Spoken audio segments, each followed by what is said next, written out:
অনেকেই কমেন্ট করতেছে তুমি নাকি স্বামীর মন রক্ষা করার জন্য, স্বামীর চোখে ভালো থাকার জন্য সতীনের সেবা যত্ন করতেছে। এটা কতটুকু সত্য?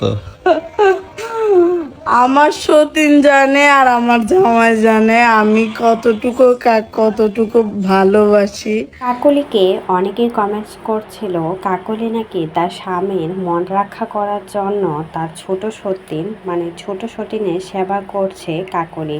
এমনই মন্তব্য করছিল সবাই কাকলিকে নিয়ে, অথচ কাকলি এবার সরাসরি সবাইকে উত্তর দিয়ে দিল, বলল আমি আমার স্বামীর মন রক্ষা করার জন্য কেনই বা সতীন নিয়ে আসবো।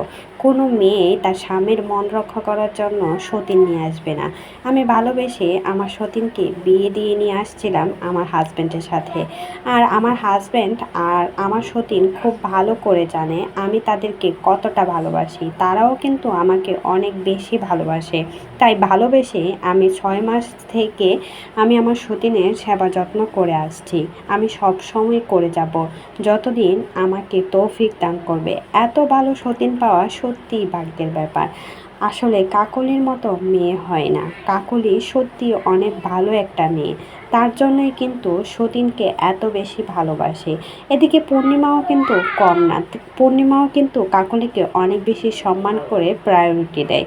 সব সময় কাকলির মতামত সবার কাছে গুরুত্ব দেয়।